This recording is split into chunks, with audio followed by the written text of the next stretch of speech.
pode ser entendido como uma espécie de apoio à rebelião? O que ele está a dizer é que se isto volta a acontecer, o MPLA vai perdendo confiança e amanhã o povo começa a adotar esse estilo de afronta, porque nós vimos aqui as pessoas pela primeira vez atirarem pedras aos polícias, o polícia vinha com armas no primeiro dia, né? E as pessoas até ameaçaram o polícia, o comissário, o adjunto de Luanda, número 2, o Roque Silva, estava na rua e os populares estavam-lhe a dar corrida. Porque nós tínhamos um elemento de estabilidade do poder que era o medo. O medo das pessoas era controlado pelo poder. E essas pessoas hoje mostraram que não têm medo.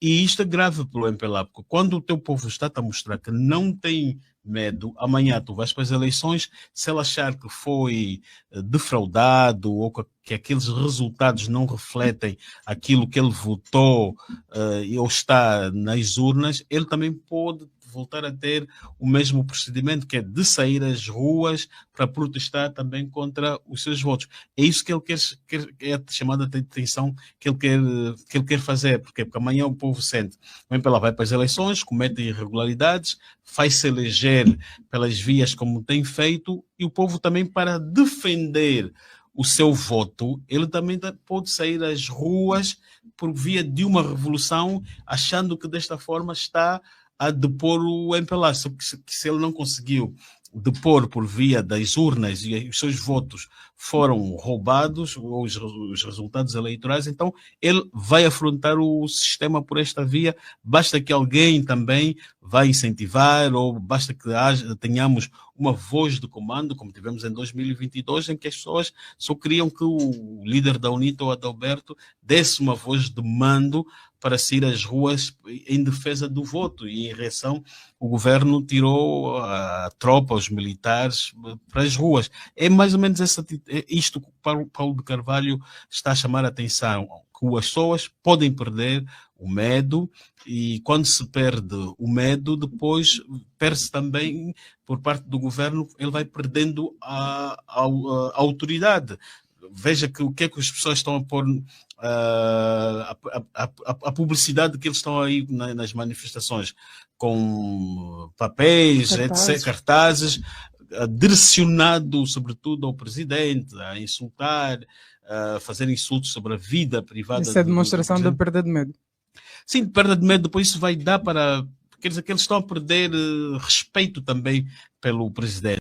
Quando o teu povo perde respeito por ti, quer dizer, tu automaticamente começas a perder a autoridade. E isto até é muito perigoso. Amanhã é o próprio polícia que está ali, o próprio guarda do presidente que está ali ao lado, pode até também representar um perigo para o próprio presidente. Portanto, a ordem pública, nós entendemos que deve ser restaurada, que deve-se educar o povo a respeitar os seus dirigentes, as autoridades, mas para isso as autoridades devem também respeitar o povo. Agora, quando começamos a matar, assassinar, e imprimir esses excessos policiais, o povo começa a olhar para a polícia sem alguém como uma força de repressão, sem respeito, e ele amanhã vai afronta. Muita gente aqui também, população que tem armas, ele amanhã também pega e vai retalhar o polícia.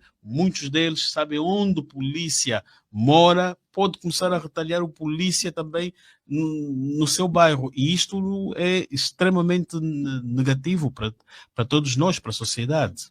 Acho que a perda de medo chegou no ponto de ebulição tal que faça com que a população saia à rua para apiar, com as devidas aspas, o MPLA, em caso de se sentir defraudado já em 2027. Bom, pode, por isso é que o governo procurou travar isto, para este movimento inorgânico não crescer, não evoluir, e eles não despertarem que eles têm uma força, né, essa população despertar que tem uma força que amedronta o governo, porque ele depois pode usar essa força noutros meios, que é em períodos eleitorais. Por isso é que no primeiro dia da manifestação a polícia saiu com balas de borracha, no segundo dia começou a sair passou a usar balas reais, e a própria polícia, as próprias entidades é que encorajaram as pessoas a não irem trabalhar. E o Paulo de Carvalho também faz atenção a isso, que foram as próprias autoridades que apelaram ninguém a ir trabalhar, porque nos dias seguintes queriam estar ali só com as pessoas que cometeram aqueles atos de vandalismo e de detenção para aprender ou para fazer a caça ao homem como aconteceu. Portanto, é necessário trabalhar no sentido de que o povo angolano passa a olhar para a polícia com respeito, como alguém que vai fazer o bem para ele, e não como alguém que vem fazer mal, que os vai matar e etc. Há várias vozes que se juntam à de Paulo de Carvalho nessas críticas, inclusive já vimos 3 pedidos de destituição do Presidente da República, de 3 entidades diferentes, pelo menos um da UNITA, um de militantes do MPLA, e agora nesta semana está a circular um pedido da sociedade civil. Vislumbra alguma possibilidade de o MPLA olhar para estas críticas, olhar para a situação em que o país vive e ter a capacidade de olhar para dentro de si e alterar alguma coisa ainda antes de 2027? Faltam cerca de 500 dias para o presidente Lourenço deixar o poder. Agora, o MPLA precisa fazer uma autocrítica, um reparo, e também o próprio presidente, porque veja que os cartazes que andaram a circular aí nas redes sociais e nas ruas, as pessoas direcionam para o presidente, não põem cartazes a dizer MPLA fora. Quer dizer que as pessoas identificaram que o seu problema está no presidente da República e não no MPLA ou no governo. As pessoas estão a pedir a destituição do presidente. Ninguém está a dizer, olha, vamos fazer novas eleições para tirar o MPLA ou para escolhermos um novo governo. Quer dizer que o problema deles, perceberam essa coisa do MPLA de centralizar o poder numa única pessoa, não é bom, porque agora, veja, temos problemas, todo mundo a centralizar-se no presidente da República. Ele começa a ser identificado como o mal dos angolanos. É assim que é a mensagem que eles estão a passar. Agora, o MPLA, como é que vai ver isso? O MPLA também tem problemas internos, porque o MPLA, desde que saiu o presidente dos Santos, da forma como saiu, muitos ficaram feridos. Pela primeira vez estamos a ver aqui um MPLA com alas internas. Tem a ala do Lourenço, tem aqueles que eram seguidores de Eduardo dos Santos, agora tem alas do Higino, tem alas que apoiam o Nandó, embora que os estatutos do MPLA aprovam o surgimento que eles até chamam de as correntes de opinião. Mas aqui tem alas, e muitas delas não se revêem em certas políticas do presidente Lourenço. Agora, o que é que vai querer fazer o MPLA? O MPLA sabe que também não pode tirar o seu presidente assim, porque depois vai haver instabilidade interna, vai haver aproveitamento. Eles vão preferir ir assim até 2026, esperar o Congresso, eleger um novo líder, quem sabe até lá, se o Lourenço os convencer a ficar na liderança do partido e ir com aquela agenda que ele tem de depois colocar um outro, como em inglês diz puppet, um espantalho à frente para ser o candidato depois à presidência da República, e ele atrás da máquina eleitoral. E no Congresso os militantes do MPLA vão poder fazer essa avaliação e tomar a decisão certa. Até lá também o presidente João Lourenço vai ter depois um ano pela frente e é em 2026 o momento que ele poderá também escolher um outro comitê central. Pode escolher um outro comitê central maleável a ele, que esteja com ele, para lhe ajudar na agenda que ele quer. Mesmo em fim de mandato, muito se diz de que o MPLA está dividido.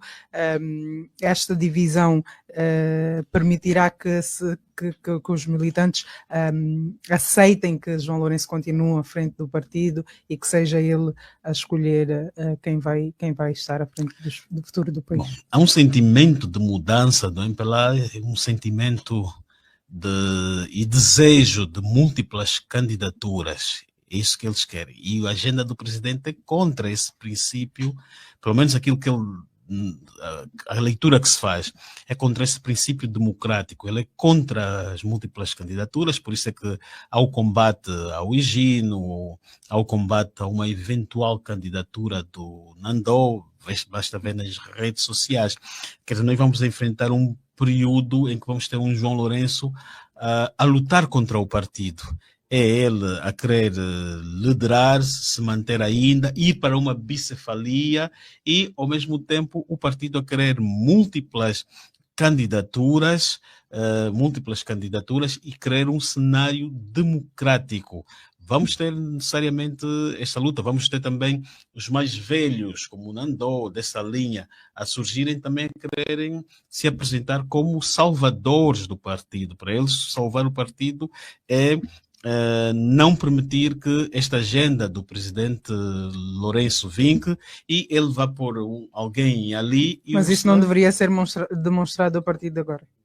É preciso Poderia ser, porque vão esperar em 2026. Porquê? Porque até lá vai faltar pouco tempo para o presidente Lourenço chegar ao poder. Aí ele fica um líder praticamente enfraquecido, porque o presidente tem uma arma nesse momento, que é o aparelho judicial. Pode usar a PGR para abrir processo contra o A, contra o B. Então, pouco tempo de saída do poder. Não haverá também tempo de baixar ordens, por exemplo, à PGR. A nossa Constituição, nos termos da nossa Constituição, a PGR responde ao presidente. Não haverá tempo para a PGR abrir processos contra dirigentes.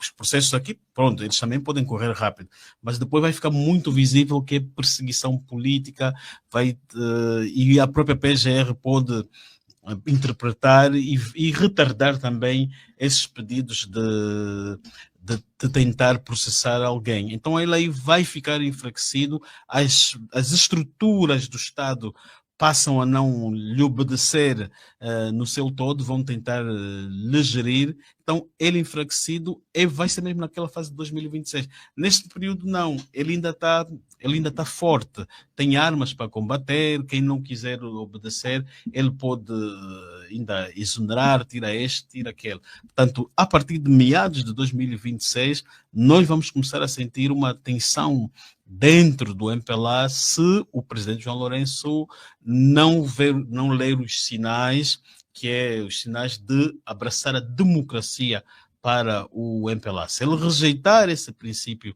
democrático e universal, aí vamos ter estas tensões, muita gente a querer se candidatar, julgando que está a salvar o partido, e provavelmente vamos acabar por tê-lo sozinho, ou então, se conseguir, podem surgir também mais candidaturas para além de Higino, Nandô, que são os mais fortes, embora haja também aí adotos do António Venâncio, do Valdir, do Almeida, mas destes dois barões, Higino e do Nandô, é a que se mais espera. Dos outros, vimos no Venâncio, no congresso anterior, nem sequer deixaram-lhe passar, foi logo votado. O Higino podem usar também ali instrumentos para depois impedir que a sua candidatura avance. Mas agora, com o Nandô tem uma corrente, há grupos que apreciam o Nandô, porque o Nandô foi o líder do Parlamento, revelou-se naquela altura uma entidade moderada, também pela idade que tem, é um sinal de que, se liderar o partido ou o país, não vai ficar por muito tempo, e o MPLA ainda tem trauma, vai querer alguém que ajude a fazer a transição que o presidente Lourenço não fez, aquela transição que o dos Santos desejava que o outro fizesse, uma transição que passássemos também a ter devolver o poder local ao povo, que em outras palavras estamos a falar de autarquias. Veja que estamos desde 2012 ou 14 que se vem falando em autarquias. Lourenço, quando chegou, prometeu fazer, agora recuou totalmente, já não vai realizar as autarquias, abertura ao pluralismo também não fez, enfim, não conseguiu reformar o Estado. Então o MPLA vai precisar de um líder que possa ajudar a salvar o partido e dando esses sinais de abertura, porque ele precisa demonstrar que agora que é um partido diferente, que é um partido que está apto para